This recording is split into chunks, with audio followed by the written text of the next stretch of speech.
అరే 2 ఏళ్ళకెళ్ళి ఏం చేసినవారు అయ్యా నువ్వు అంటే, లాగుల తొండలిడుస్తా, మెడల బేగులేసుకుంటా, గుడ్లు వీకి గోటీలాడతా, నీ అమ్మ నీ అయ్య గిదా భాష, మాకు రాదా భాష? మాట్లాడమంటావా? హైదరాబాద్లో పెరిగినోని నేను.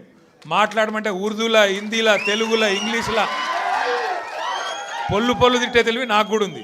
మాకు కూడా వస్తుంది భాష. హైదరాబాద్ గల్లీలలో పెరిగిన నేను. నువ్వేడో ఊరికెళ్ళి వచ్చినావు, సరే రా, పర్వాలేదు, నీ అదృష్టం బాగుంది, ముఖ్యమంత్రి అయినావు, చేయి. రోజు ఏడుచుడు ఎందుకు? మేము ప్రతిపక్షంలో ఉన్నాం, నువ్వు అధికారంలో ఉన్నావు. ఇక అంటారు చూడదు సామెత, కనకపు సింహాసనం మీద శునకం కూర్చోబెట్టినట్టు నిన్ను ఆడ కూర్చోబెట్టిన పాపానికి రోజు అరసుడే. రోజు అరిసి అరిసి అరిసి. నిన్న మొన్న కొడంగల్లో చూసిన.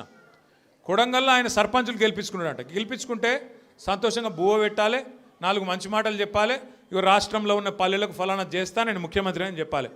రోజు అరసుడు. నాకైతే డౌట్ వస్తున్నది, ఎంత ఒరులుతున్నాడు, ఎంత అరుస్తున్నాడు అంటే, ఆ గీతమ్మ ఉన్నది ఆయన భార్య, ఆయనకు చెప్తున్నా, ఆమెకు చెప్తున్నా, నేను తల్లి గీతమ్మ జల్దీ కట్టే, లేకపోతే ఆయన ఎవరైనా కరిసినా కరుస్తాడు వీడు. ఎందుకంటే ఇప్పుడు రోజు అరిసి అరిసి అరిసి పిచ్చిలేసిపోయేటట్టున్నది, కరిసేటట్టు తయారైంది రోజు రోజుకు.